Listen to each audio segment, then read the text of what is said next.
gikasuhan na ang kapin sa isinta kagiingong undocumented Chinese nationals ug usa ka Pinoy nga nadakpan sa mga otoridad sulod sa usa ka steel mill plant sa Taguluan, Misamis Oriental. Apan legal counsel sa maong planta midepensa nga adunay mga papeles ang mga dinakpang Chinese. Ano ang report?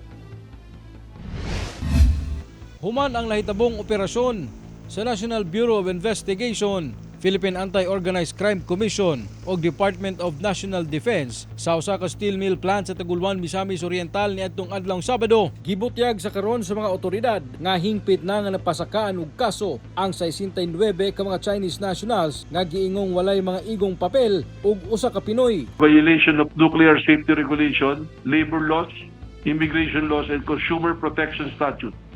The NBI further discovered that 52 of the foreign nationals were found without valid alien employment permits, while 30 lacked valid passport and immigration documentation. The NBI's Corporate and Intelligence Investigation further established that Tanjia is allegedly linked to Tony Yang. Gidala na sab sa kauluhan ang mga dinakpang Chinese nationals ug didto gipasaka ang kaso pinaagi sa National Prosecution Service Manila. Apan sa official statement sa steel mill plant, pinaagi sa ilang abogado, gihimakak niini ang pahayag sa PAOK ug NBI nga walay dokumento ang maong mga Chinese national.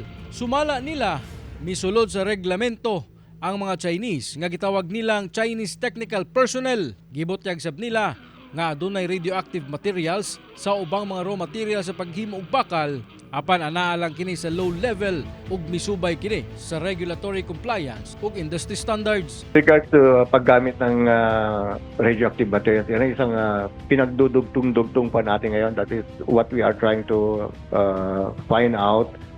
Saan ang gagaling itong mga materials na to that is contaminated. Samtang tulo ka adlaw human ang nahitabong raid sa maong planta, sirado gihapon kini. Busa nagpakitabang na karon ang dili moubos 300 ka mga empleyado sa maong planta nga makuha ang ilang mga sweldo. Amo manggudya ma'am kay ang pila ka pamilya ang magutman manggud. Luoy kay mga bata.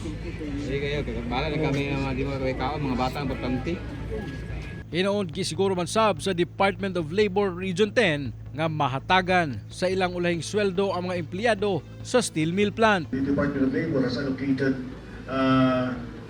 296 worth of tupad or the tulong panghanap buhay para sa mga disadvantaged workers. 296 persons for 15 days and they will be having a salary of 500 per day.